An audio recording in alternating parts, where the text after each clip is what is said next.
I don't want you guys to think my life is all bad, like everything's in shambles. It is, but I don't want you to think that.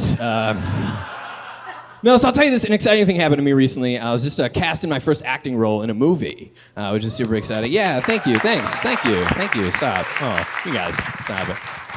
So the director calls me into his office and he's like, Tyler, I think you're such a perfect fit for this role. You're actually my first choice to play this part, which was so flattering until I read the script and saw that my character, Steve, was described as a weird 20-something white man with a job in marketing, obviously, who is helplessly socially awkward. I was like, damn, this isn't even acting. This is just me right now. But he went on to tell me he's so excited to have me be part of this particular movie because he's assembling an all-minority cast and crew, which is confusing, right? Because he said that to this.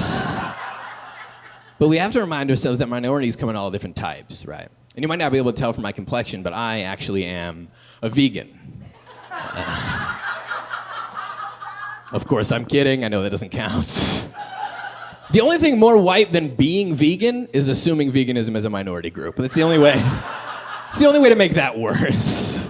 No, what he was saying was it's gonna be an all-minority casting crew and they're only gonna hire one white actor. He'd like that to be me, which was so flattering until I read the script. Saw that my character, Steve, is what you might call slightly, like the tiniest little bit, extremely racist. Which is when I asked, are you sure I was your first choice? Or you could have had anybody? So I took the part.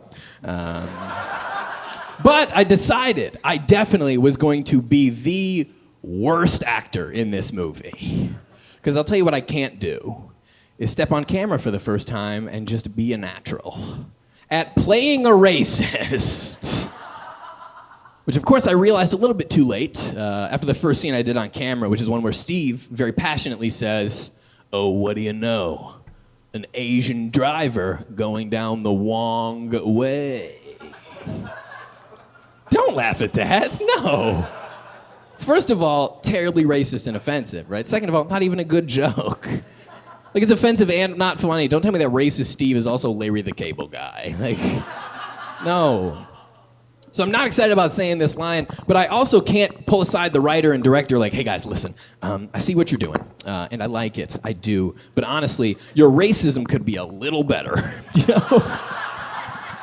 You even trying anymore? No, I can't be a racism consultant all of a sudden, no. So I have to deliver this line as it's written, right? Even worse, I might have to say this 10 or 15 times until they get a good take, right?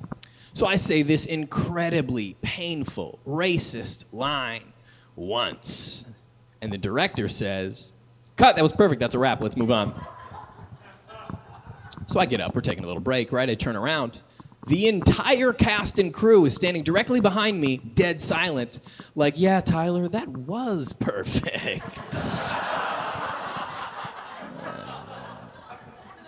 So that was an awkward moment for me. Even more awkward is knowing as the only white person in the movie, I will be the only one nominated for an Oscar. It's unfortunate.